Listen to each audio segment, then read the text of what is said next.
Palmeiras domina o Atlético Mineiro em casa, mas toma 2 gols de faltas completamente desnecessárias. Vamos destrinchar o jogo e falar dos pontos positivos e negativos da partida e entender se o Palmeiras está de fato evoluindo nesse primeiro momento da volta do Mundial.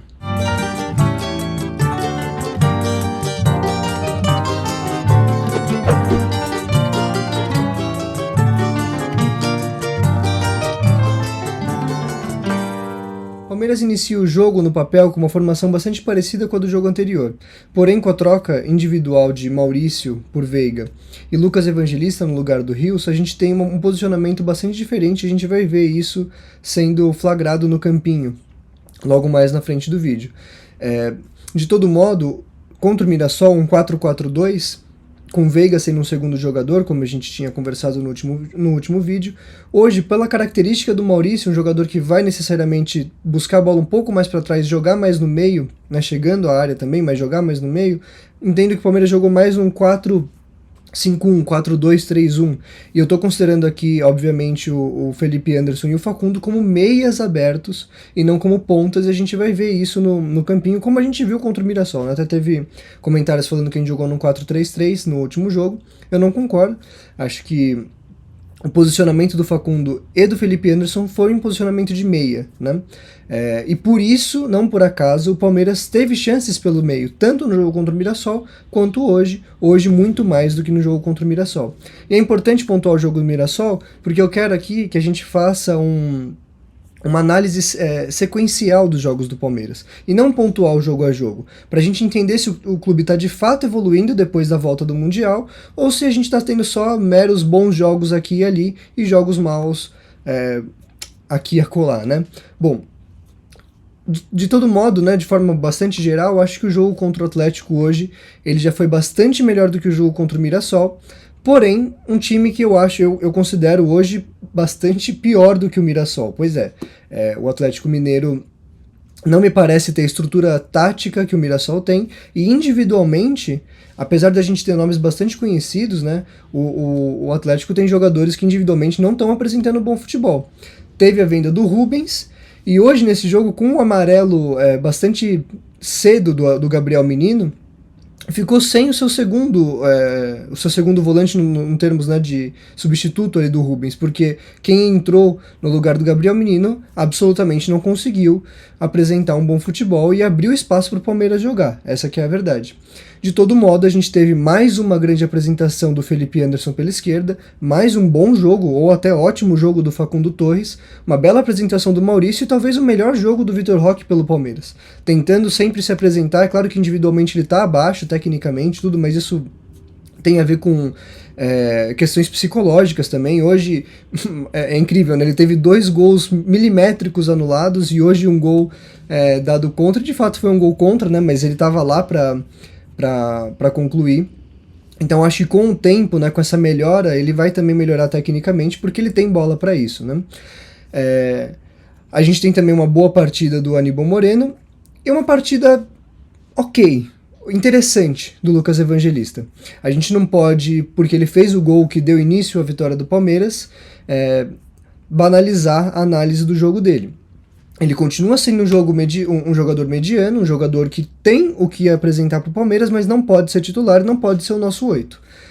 Eu acho que, como muitos comentaristas concordam, eu acho que a gente tem um 8 de alto quilate no Palmeiras, que é o Alan, e ele precisaria ser aproveitado ali na posição de 8 e não como ala ou como ponta. Eu acho que, inclusive, ele é o 8 ideal para substituir o Rios. Se chegar alguém para ser titular, ótimo. Agora, para trazer um jogador mediano, fiquemos com o Alan e com o Lucas Evangelista, e acho até que o Felipe Anderson pode atuar ali como 8 no momento em que seja necessário. Bom, vamos então para a análise mais objetiva do jogo hoje, né? Então, por que o jogo de hoje, ao meu ver, ele traz aspectos de evolução em relação ao jogo do Mirassol? Como eu não vou me deter tanto ao jogo do Mirassol, a gente analisou ele no último pós-jogo, mas a gente teve lá no campinho, né, alguns buracos no meio do campo do Palmeiras, né? Ele era mais intensificado se a gente olha o campinho só do primeiro tempo, mas ainda assim a gente tem esse buraco aqui, né? A gente vê e a gente viu no último vídeo, né, como o Rios era o único jogador que ocupava de fato o meio campo do Palmeiras. Porém, Com a saída do Estevão e o Felipe Anderson e o Facundo jogando em posições que estão acostumados, a gente teve esse benefício ao Palmeiras, a centralização, né? Os jogadores que recebem a bola mais na lateral do campo, mas centralizam o jogo, como foi com o Facundo e com o Felipe Anderson. Hoje, porém, com a entrada do Maurício no lugar do Veiga, e aí um jogador de fato de criação, ainda que o Maurício não seja como um Garro, um Arrascaeta, ele é um jogador que tem capacidade de criação e ocupa o meio de campo, a gente tem um campinho já muito mais equilibrado. E o Lucas Evangelista aqui, de fato, como a gente, se vocês viram o vídeo que eu falei um pouco do campinho dele lá atrás, ele jogando agora como um jogador que ele era no Bragantino, não exatamente como um 8, mas quase como um terceiro meio-campista. E o Aníbal Moreno fazendo aqui um lado mais esquerdo, né? E o Fux adiantando, né? O Palmeiras conseguiu, adiantando o Fux para quase um 5, né? E o Aníbal ali um pouco mais para a direita, ele conseguiu soltar um pouco mais o Lucas Evangelista para ocupar esse centro do campo. E isso permitiu que ele fizesse talvez a melhor partida dele no Palmeiras. Ainda acho uma partida ok, ele erra passes bobos, displicentes, tecnicamente ele ainda parece um jogador abaixo, mas jogando na posição dele, taticamente ele conseguiu cumprir muito bem o que deveria dentro do campo. E aí a gente tem o Maurício, com um mapinha de calor muito interessante, né? Porque ele consegue receber a bola nas laterais e ele sempre centralizando. É interessante ver como o mapa dele é um funil, né? Ele consegue trabalhar em todo esse meio de campo e sempre afunilando para o centro da área. É assim que ele vai fazer o gol, né? Dentro da pequena área, né? E é assim que ele vai comandar esse meio campo do Palmeiras. E aí a gente tem o Felipe Anderson mais uma vez, uma belíssima partida, né? E aí a gente vai falar um pouquinho depois algumas questões para além do jogo de hoje, né? E o Facundo Torres também, mais uma bela partida, talvez uma das melhores dele no Palmeiras também, jogando na sua posição. E olha como é parecido o campinho do Felipe Anderson e o do Facundo Torres, né? Campinhos de quem recebe essa bola pelo lado do campo e centraliza. E o Maurício sendo esse jogador misto entre os dois, jogador que vai receber um pouco antes e vai receber nos dois meios, nos dois lugares do campo, né, dependendo de onde a jogada tá, centralizando. Um campinho clássico de um jogador armador. E o Facundo Torres aqui mais uma vez. E o Vitor Roque aqui jogando já mais centralizado. A gente pode ver como, olha como ele povoa a entrada inteira da área, né? É claro, ele tá mais pela esquerda, porque também o Maurício vai cumprir um pouco mais essa direita e o Facundo, né? Então eu acho que aqui ele não tá jogando como um ponta, como vinha jogando.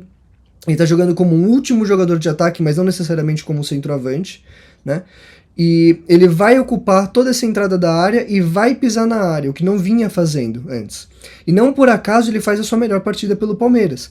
Ele briga, ele dá... O que o Lianco vai sonhar com ele essa noite é bizarro, né?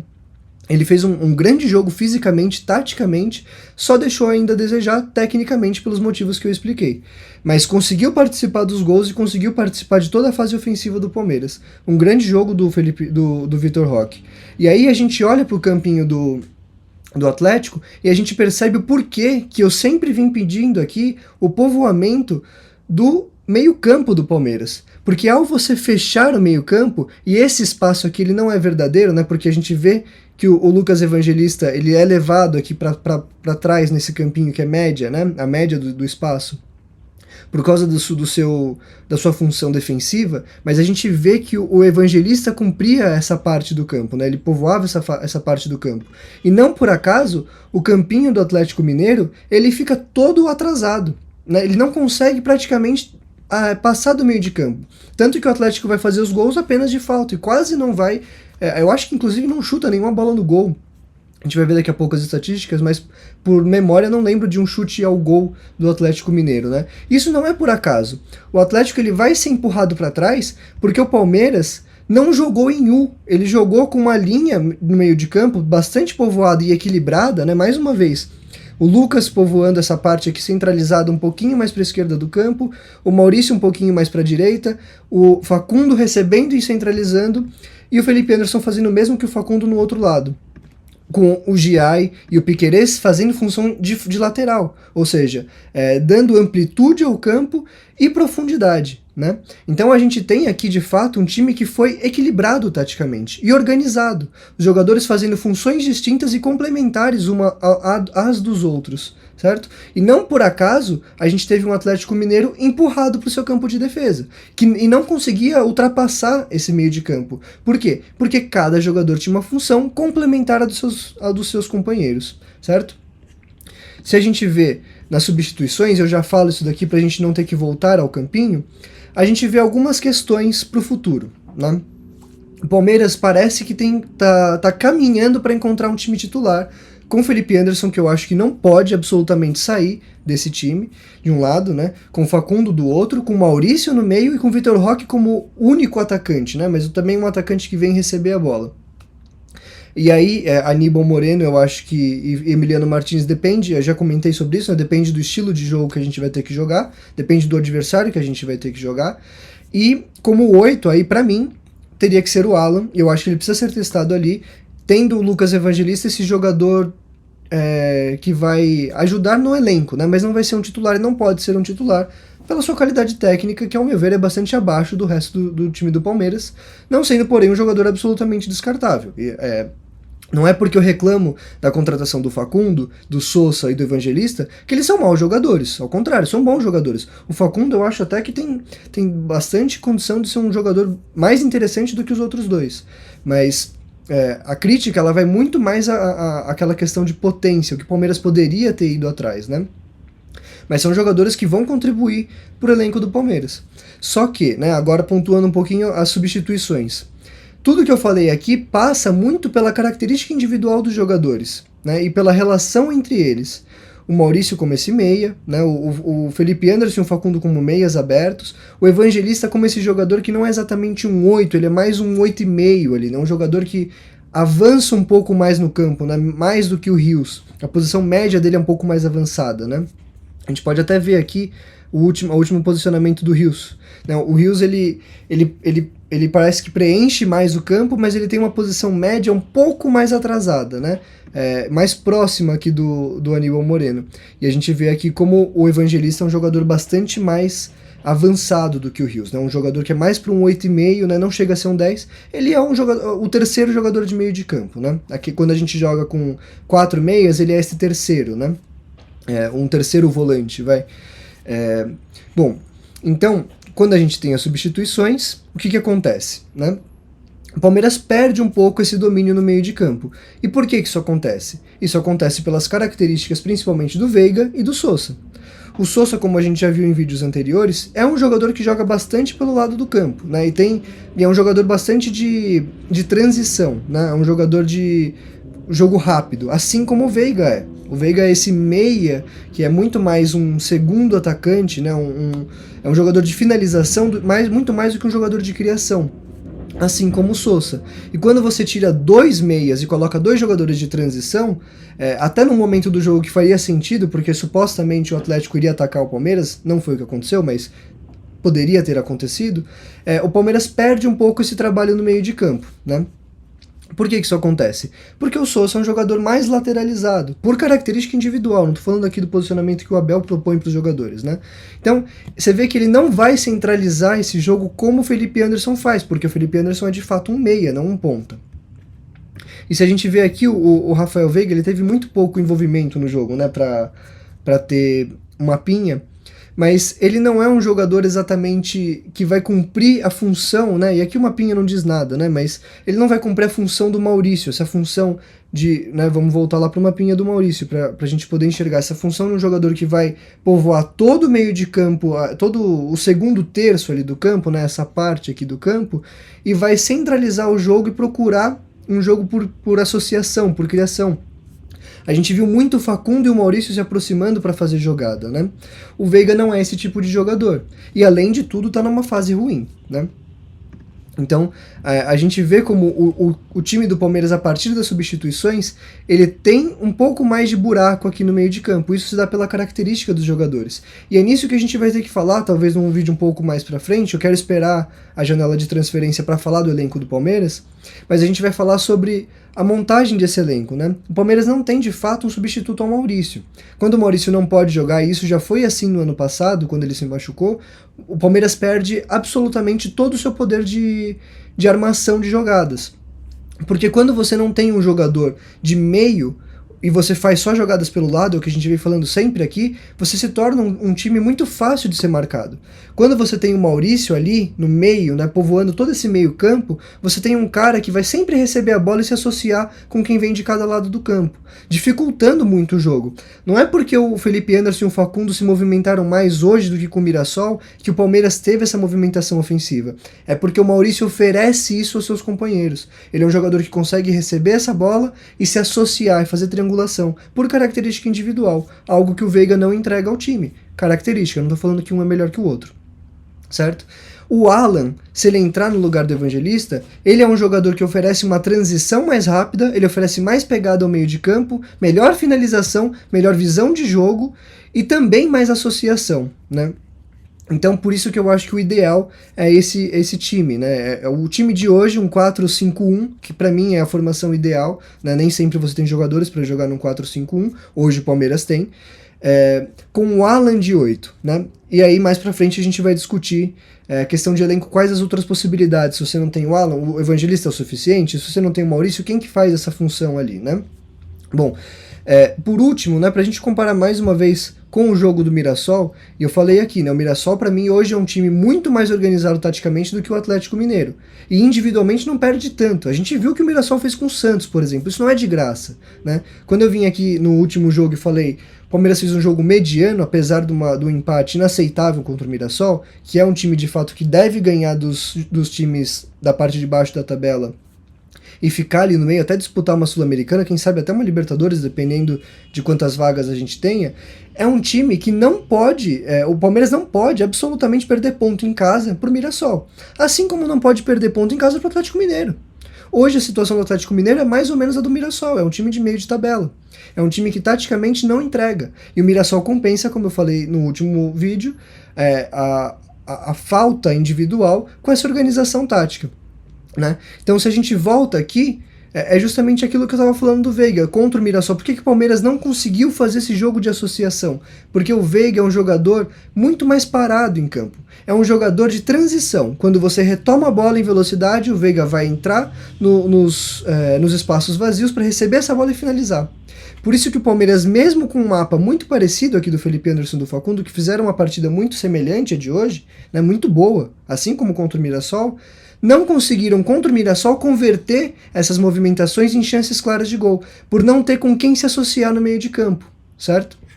Enquanto que hoje, o mesmo mapinha aqui deles, né, ele consegue gerar chances de gol, porque a gente tem um cara no meio fazendo a função do armador, tudo bem?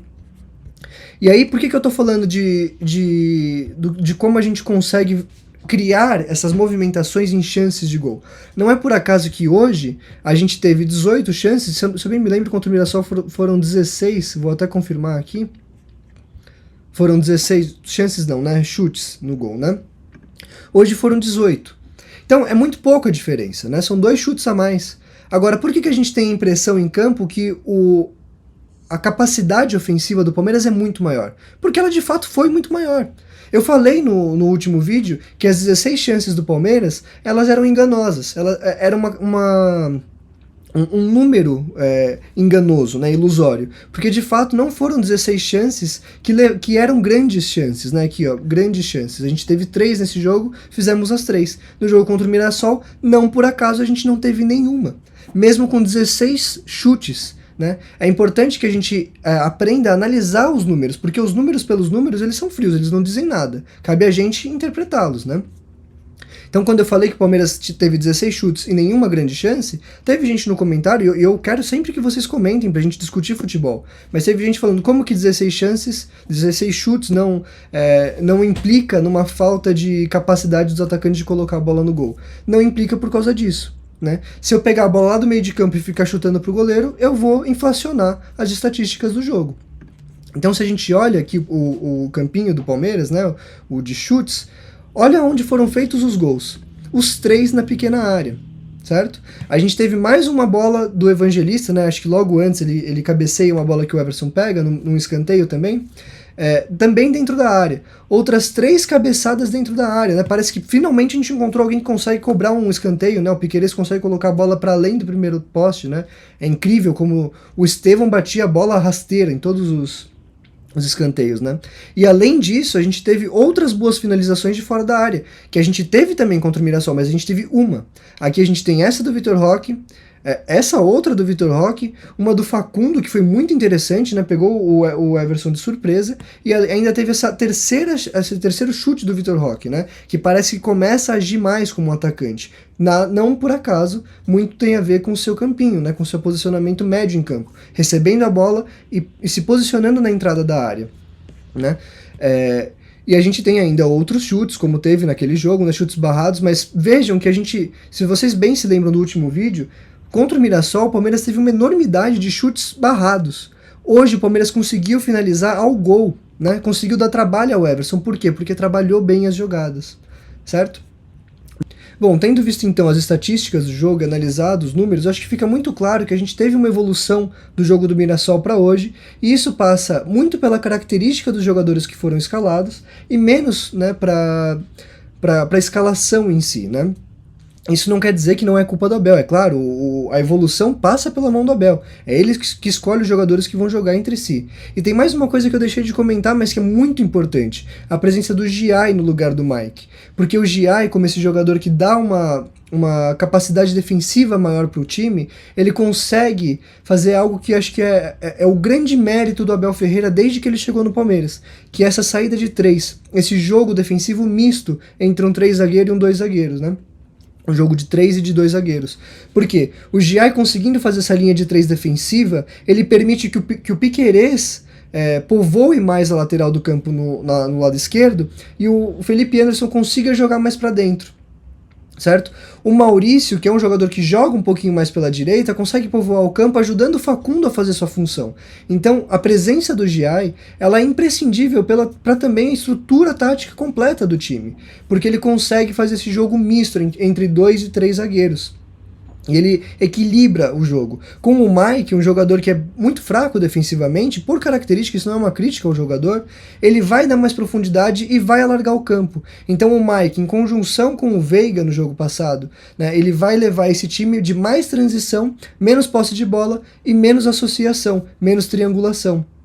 Por isso que é importante que a gente reveja a lateral direita do Palmeiras. Marcos Rocha e Mike, acho que são jogadores que hoje já não devem mais jogar pelo Palmeiras. A gente tem o Gilberto na base, que hoje consegue fazer o que o Piquerez faz na esquerda. Então, se o Palmeiras traz um jogador parecido com o Giai para a lateral esquerda, a gente tem a possibilidade de fazer isso tanto na esquerda quanto na direita. Tendo o Piquerez como esse lateral mais ofensivo, né, na esquerda, na direita o Gilberto como esse lateral mais ofensivo, um lateral mais defensivo como o Giai, e aí falta um lateral defensivo na esquerda pra gente ter um elenco um pouco mais interessante, mais opções de jogo aqui, né? Bom, dito tudo isso, vamos esperar agora o próximo jogo. Na quarta-feira a gente encontra talvez o melhor time, né, desde a volta do Mundial. A gente encontrou o Mirassol, que pra mim é melhor do que o Atlético Mineiro, e não só pelas características do Palmeiras, né, pela característica do Mirassol, foi um jogo mais difícil. A gente tem um jogo bem mais fácil contra o Atlético Mineiro, porque é um time mais desorganizado taticamente e individualmente não consegue compensar, né, a falta tática. Só que na quarta-feira a gente vai ter o Fluminense, que agora está jogando contra o Flamengo, um time que tanto individualmente quanto taticamente, é no mínimo taticamente igual ao Mirassol, mas eu acho melhor, e individualmente melhor do que os dois, né? Então a gente vai ter um confronto um pouco mais interessante quarta-feira, e eu vou estar aqui para falar com vocês no pós-jogo. Obrigado a todos, peço que comentem, curtam o vídeo, compartilhem, mandem para os amigos que também não são palmeirenses, né? O canal tem cada vez mais produzido conteúdos para além do Palmeiras, a gente está fazendo pós-jogo do Corinthians e do São Paulo. Então peço que se inscrevam e compartilhem com seus amigos, não só palmeirenses, para a gente poder crescer e cada vez mais trazer bons conteúdos para vocês. Boa noite a todos e obrigado.